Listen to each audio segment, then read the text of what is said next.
Good afternoon, and thank you for being here.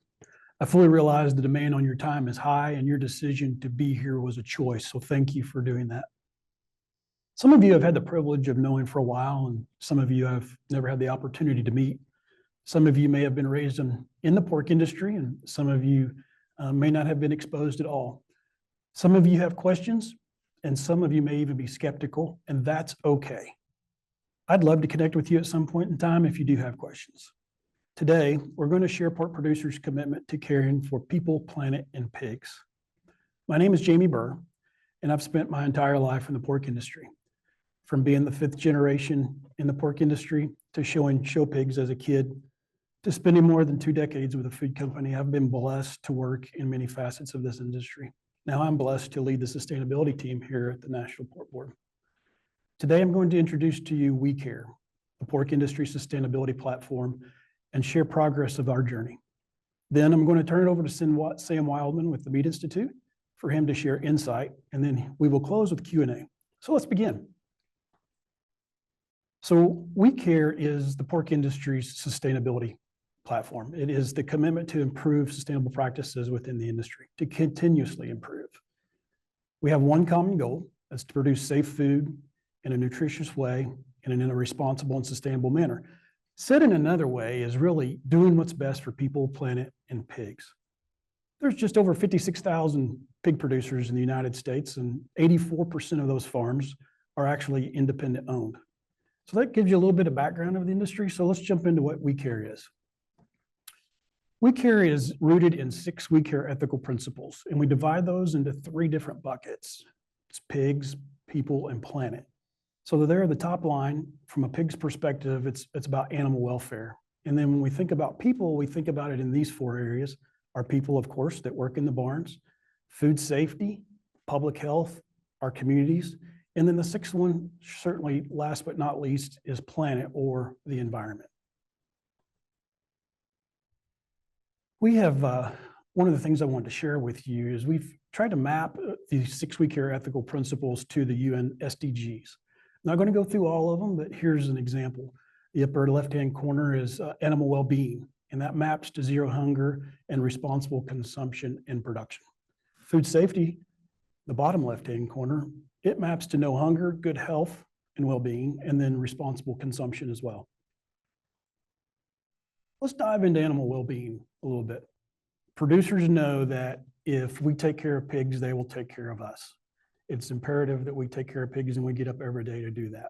Animal welfare is rooted in a program that was started in 1989 called Pork Quality Assurance, which is a training and auditing program within the industry.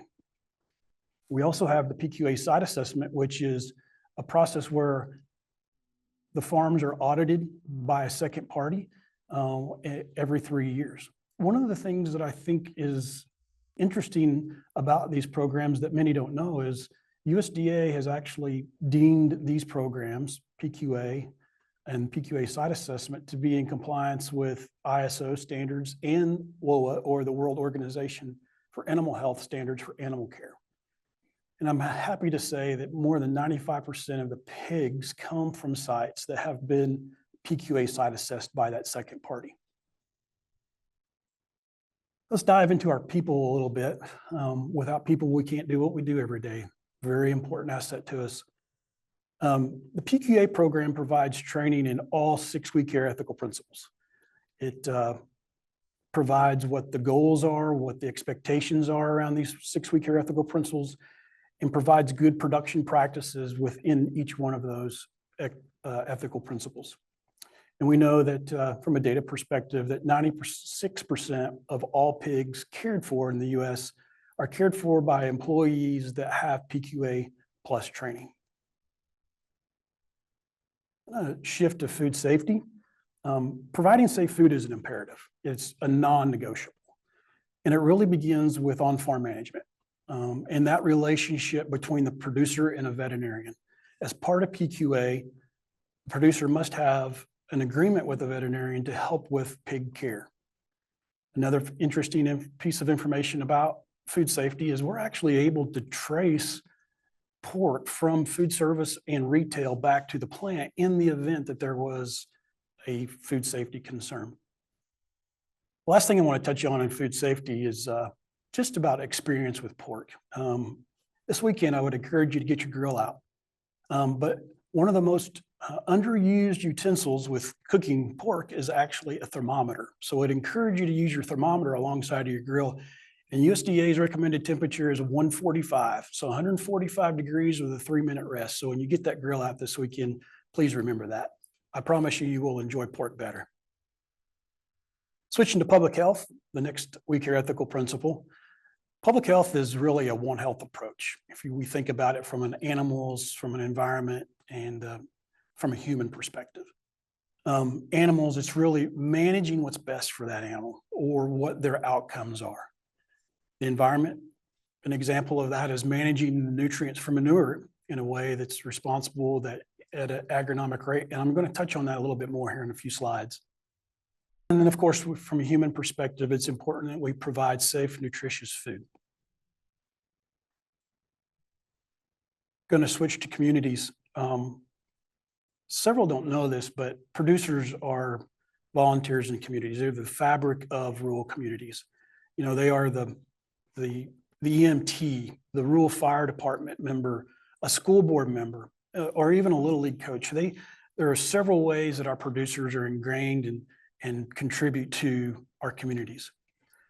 From feeding those that are either in need, you know, whether it be a food drive or just providing meals. Another interesting way that producers that I wanted to share are involved in their communities. There are some producers that are involved in programs from a show pig perspective that pairs a producer, or if you will, an able-bodied producer with someone that may have a disability. And it allows that person that has a disability to raise a pig and to show that pig and have that same experience. So it's really sharing that ability to raise that pig and have stockmanship and showmanship and give that opportunity to someone that may not otherwise have it. I think that's one of the greatest things that we do from a community perspective. Last and certainly not least is environment. The National Pork Board started footprinting work in 2008, and then we released our first life cycle assessment in 2011. The results here on this slide are actually from 2018 study that was a retrospective analysis conducted by the University of Arkansas. And as you can see from the slide here, on a per pound of pork basis over this 60-year period, pork producers have reduced the amount of land needed by 79%, the amount of water used by 25%, 7% less energy, and 8% less carbon. Again, that's on a per pound or an intensity basis.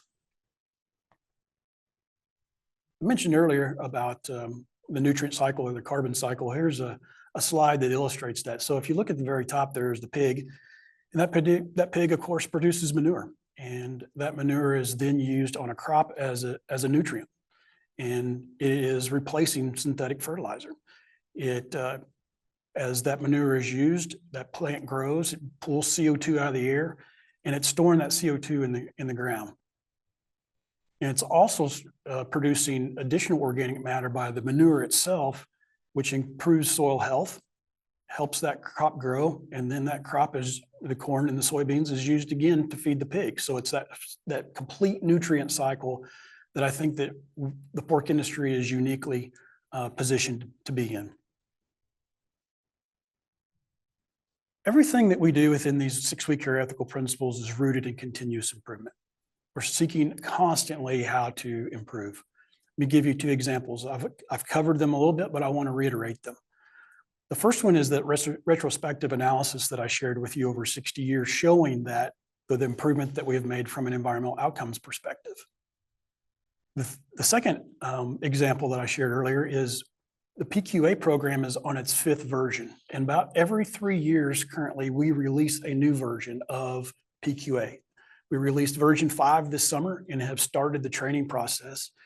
And every 3 years, we look back and say, all right, what did we learn through the PQA site assessment? What do we need to change in the training program? And then audit against that training program. One of the things I would encourage you to consider is we actually offer that to the public. And if you're interested in being a part of that PQA training, we can certainly sign you up to do so. I want to provide a link here in just a few minutes to the sustainability report that we released in April, but I want to share with you how that data was derived. We started this year, this particular data set is from 2022, and we consider our baseline year.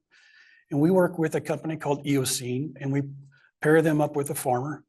And Eocene will collect the data from the farm, and they can use all kinds of, they might use the onboard app that's in the producer's tractor to get data. They may use handwritten records. But in a data private way, in an anonymous way, they collect that data, they being Eocene, from the producer, and the producer then is provided a report that provides the outcomes of their particular farm. So it is their baseline report. And examples of what's in that particular report include things like, what is their soil loss and what is that compared to the state and national average? It compares, it also provides outcomes related to carbon, how much carbon, the net emissions, and then also how much is being sequestered on the farm. It'll also include water usage as well and help benchmark the producer so that they know they take their report and they compare it to an aggregated report that we provide every year, such as what's in the sustainability report, producer can benchmark themselves. So in this particular first year that we did it in 2022, we had 225 farms represented. They had 554 hog sites in it. So think about it from, you might have a farm with several different sites on it. There was 3,280 fields incorporated in that. So those fields that manure is used on, 170,000 plus acres with 3.3 million pigs represented in this particular data set. From a comparative perspective, just to share kind of how we're growing this program, I don't have that on the slide, but I can tell you in the first 3 months of this year, we had more producers sign up for this particular program than we did all of last year. So we're excited about its growth and the fact that producers want to share their story in a data private, anonymous way. So if you would, I'm sharing with you on the screen now the QR code of the sustainability report. It provides all of the data related to the on-farm reports in an aggregated way that I just shared. It has our goals and our metrics in it and shares more about progress. At this time, I'm going to turn it over to Sam Wildman with the Meat Institute so he can share some insights with us. Thank you, Jamie. I really appreciate that. And it's an honor to be here with everybody today. As Jamie said, my name's Sam. I work with the Meat Institute. We are the national trade association that represent red meat packers and processors. So we have around 330 member companies in North America that operate more than 850 USDA inspected meat processing and slaughter facilities in our membership. It's a vast majority of those that exist inspected by the USDA in this country. So I'm going to talk today for a little bit about Protein PACT, which is our sustainability initiative. And as a meat industry, it's not unique just to pork, but I'm going to use some examples and case studies through the lens of what pork brings to the table as we go into this. But first, by way of background, just very quickly, I am very proud to be with you guys today. It's kind of coming full circle for me in the hog industry. I actually grew up on an 8th generation family farm that raises pigs as well, and have spent my whole life in and around livestock, specifically hogs. And as a professional, I spent my whole career on sustainable meat, milk, and egg supply chain. So it's really fun to be part of the team and to help elevate the great work that happens in the industry today. Before we go to the next slide, what is Protein PACT? In essence, Protein PACT is a sustainability strategy for our industry, and it is also a platform that brings together a common voice across beef, pork, veal, bison, poultry, dairy, row crops as animal feed, and a variety of other industry sectors, so that we together are working in unison in an effort to earn consumer trust and secure animal protein's place in healthy diets in a sustainable food system. If we go to the next slide, we'll unpack really quickly what that all means. And so I mentioned the unified vision, common vision, collective voice, and a powerful reach. What we do is when we're doing this well, the platform allows us to match the values of the industry, which Jamie outlined very nicely as the We Care ethical principles. And we match those up with the values of consumers. And that's what you see in that graphic on the right. We call that the braided knot. And it similar to how the We Care ethical principles have their 6 areas, we have the 5 focus areas here that again elevate that work. And the way I like to think about it is the pork industry's work, the effort of We Care, those on-farm stewardship reports, all of that great work, it sits in the middle of that braided knot, and it elevates into that industry message to hit on those 5 expectations. So when we do that, we're able to start tying together those metrics. We aren't today building like an integrated data system across species or proteins or categories, but we are looking at what is the collective impact of our industry and our work together, and how can we better align to share that story with the people that need to hear that message. We believe doing this provides great sector credibility and also demonstrates the leadership that it will take to earn consumer trust in the future. Most importantly, probably, is taking all of that information and data and knowledge and insights and delivering it to someone. So we focus on engaging audiences that are not often reached, but are critical to earning that consumer trust. And you see at the bottom of the screen there, kind of a range of engagements and speakers that we've brought to the table to try to help bring the industry's story forward in a way that matches with those consumer needs. If we'll go to the next slide, please. Let's talk about what those consumer influencers look like, right? And how do we bring the animal ag's voice to the world's most important stages? We always joke, we don't have like Super Bowl money, but we don't have $5 either. So how do we focus the dollars we have, the effort we have, and the opportunity we have to meet people where they are and to help bring them the knowledge they need, the data they need, the science they need to make informed decisions about the food system? And so we focus on engaging with health and nutrition professionals, sustainability executives, retail, hospitality, and food service. It's kind of a subset of that at times. And then government, international organizations, civil society at large is the other one. And you see a range of logos there that kind of demonstrate organizations that we partner with at times, or that we engage at high-level platforms or speaking engagements or opportunities to sponsor things. Again, in an effort to tell the story of animal ag or share that story and bring it to those audiences and engage in a two-way conversation. If you go to the next slide, this is where it gets really interesting. What does this all mean? And how do we know if it works or not? So again, we think through the lens of consumer trust. Are we able to influence consumer trust? And what is driving consumer trust? So here's an example that we'll use where we've partnered with Jamie's team and the Pork Checkoff to bring these data points and the science behind the nutritional value of pork to a series of conversations and conferences and engagements with registered dietitians. And so over the last year, we've done a number of these and engaged, a wide range of folks in that field. And the interesting thing, those 2 bullets there on perceptions, is we did some pre-event and post-event polling to kind of get a quick test of, is this message effective? And is this getting them the information they need, more importantly? And what we saw was that going into that kind of pre-polling, having a baseline, and then afterwards asking them, what was your perception of the role of animal source foods? And you see those numbers just significantly increase just by simply being at the table, having the opportunity to have the conversation. And so over time, we aspire to see more of those numbers, like that bottom number of growing perceptions upwards of 40%.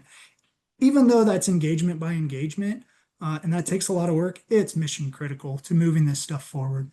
And so you see a variety of testimonials, if you will, on the right from folks we had the opportunity to meet with. I won't read those, but just to give context to that. Then if we go to the next slide, here's another example. In this case, we worked with NACAS, the National North American College Auxiliary Services Organization. And again, we're trying to provide impactful data and credible science that shows the true work being done and the role and the value of things like that nutrient cycle that Jamie shared, the impact of having a We Care program, a PQA certification, and the role of food safety in these things. And so we've been able to do some of these engagements with a specific segmented audience and really drive into what are the needs and what are the data points they would like to see more of from the industry to help them make knowledgeable and informed decisions in their profession.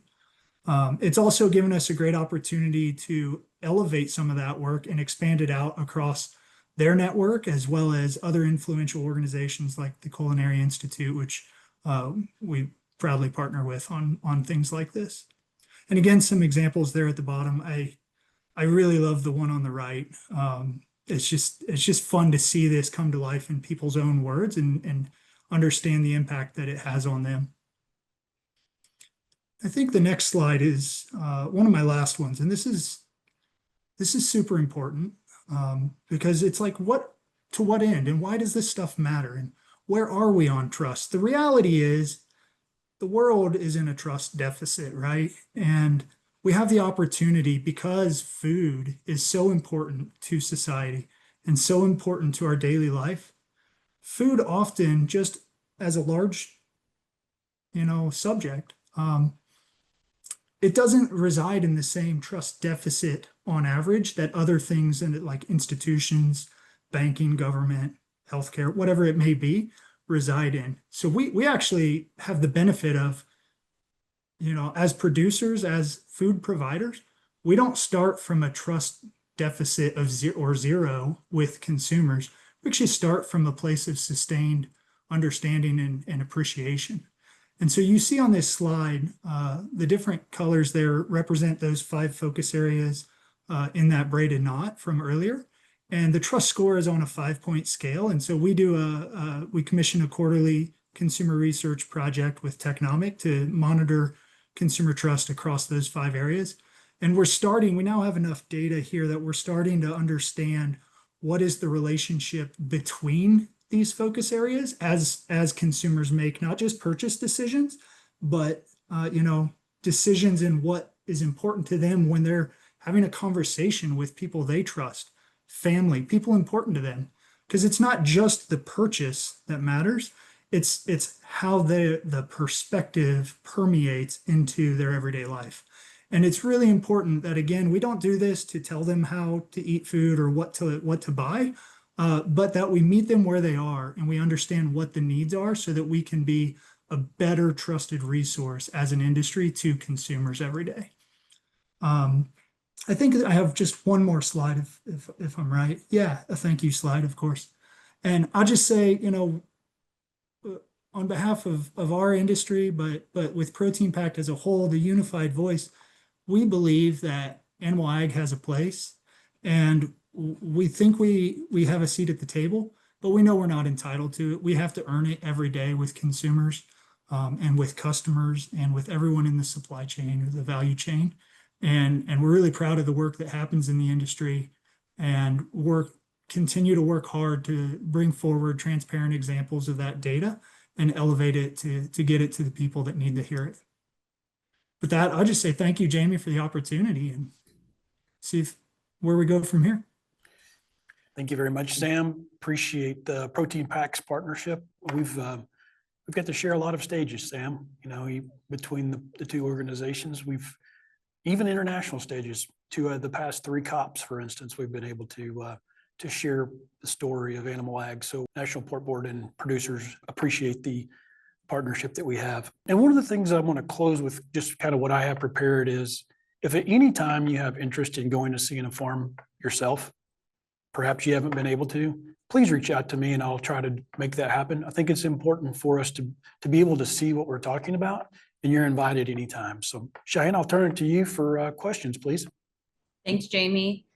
You mentioned earlier the on-farm reports and all of that data that goes into informing this sustainability report. Can you tell us a little bit more about how that's collected and if pork producers have data privacy concerns when that data is collected on their farm?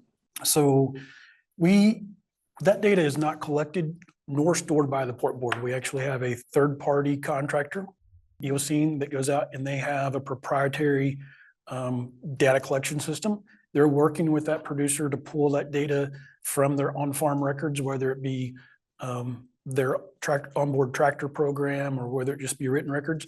They're pulling all that information into a system they call eco practices. That system then uses models to determine what those outcomes are. As it relates to data privacy concerns, absolutely producers are concerned about that. And that is one of the reasons why we don't even have that information. I can't even see an individual producer's data. That information is all kept by EOCene, and we have a very strict agreement between the National Port Board and the producer about terms and conditions of their data. Thanks, Jamie. Another question about data specifically. How does MPB share that with partners, specifically like the Meat Institute and partners like Sam? Sure. So in a few different ways. One is through the sustainability report, and the Meat Institute has helped us amplify that. We've also shared it on different stages together as well. I mentioned earlier COP. We've shared that information on that international stage. Another way that we've shared it is we've encouraged individual producers to share their own data. And, there are times where we're able to get producers in front of our customers, maybe even some of these on this video, to share their data too. We've even shared this information. We've had one producer travel to Japan because the Ag Foreign Ministers was interested in this program. So we had a producer that got to share it overseas. So there's been several ways. Thanks, Jamie. I have a question for you, Sam. Can you clarify what the y-axis in consumer trust means, and what does that mean for the environment as the top variables are evaluated? In previous surveys, I've observed higher consumer concern about health and safety than environmental impact. What matters the most?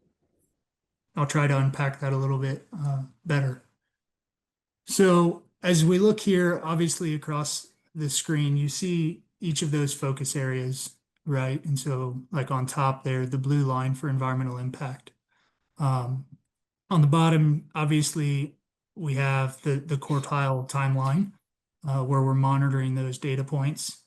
And then if you flip to the vertical, we're simply looking at because of 5-point scale, when all these numbers are between a 3.31 and a 3.67, if we just did it on a 5-point scale, it would just look like a dot. And so we're just trying to show some granularity and sensitivity to where those numbers sit, not in relation to each other, but on a 5-point scale. I think the essence of the question is exactly right, is if all things are equal, what's the tipping point and what's most important? And I don't have the answer today. We're just now getting to the point from a data quality, standardization, and statistical sampling size that we're starting to look at what are those correlations, causations, and relationships between each of these focus areas. And keep in mind that this all happens here through this survey. This is in isolation to like willingness to pay surveys or market research in the sense of price sensitivity, right? The reality is, and we all experience this, consumers hold multiple priorities simultaneously. And so while one thing may be more important than another, nothing is ever isolated as the paramount thing. Historically, we have always felt and still do believe that food safety is the absolute most important thing. That is our responsibility to the consumer, right?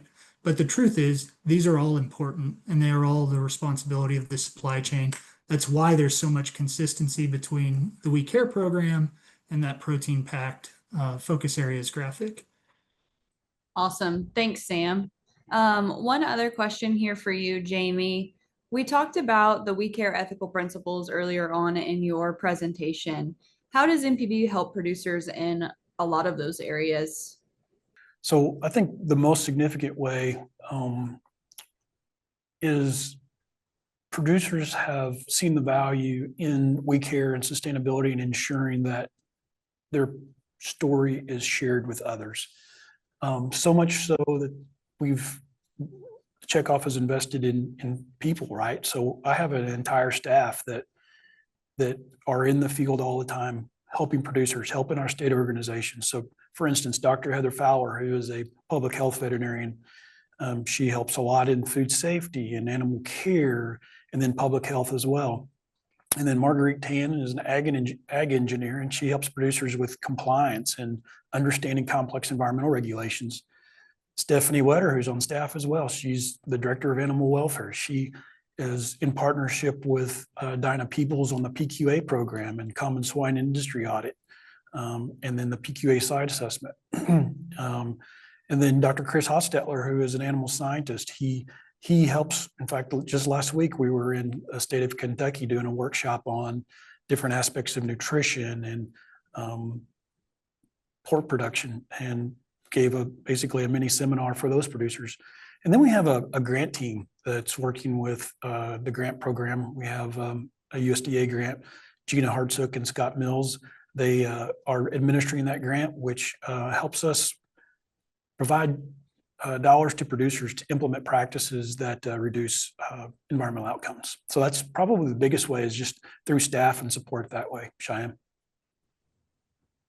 Great. And then one last question here for you, Jamie. We talked earlier just a little bit about, being on the farm and having an opportunity to understand what actually happens there. Why is it so important for our audience today and the rest of the supply chain and our partners? Why is it so important for them to understand that work?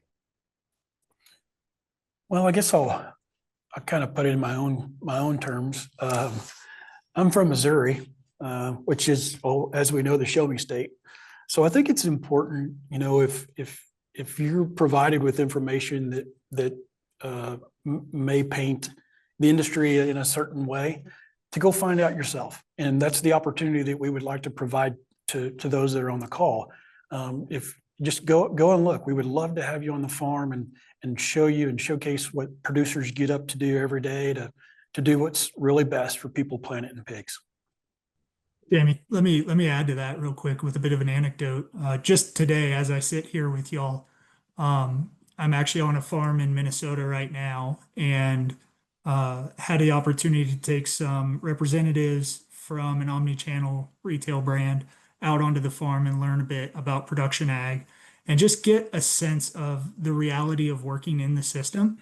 And one of the comments, I kind of stepped back and let them ask the questions and do what they needed to do with the producers. And one of the things I heard afterwards was, it's amazing how big the gap is between what we think we know when we make decisions and what we know when we ask the questions and get to see it firsthand. And we love that aha moment and having the opportunity to connect the dots. I've always thought of working in sustainability and animal ag as kind of being a bridge builder between worlds. And I think that's the reality of what most of the hard work, the heavy work is. Sam, I like what you said there, because getting folks on the farm also, Cheyenne, to your question, is, you could ask me questions, but there is nothing like being on a farmer's farm and seeing the pride that they have in what they do every day to pass it to the next generation, because ultimately that's what the farmer wants to do. It is their hope that they can pass the farm down to the next generation. And it's much like a former leader of mine used to say, is just leave that wood pile a little bit higher. And I think that's what every producer gets up to do every day, is to leave that wood pile a little bit higher than they found it.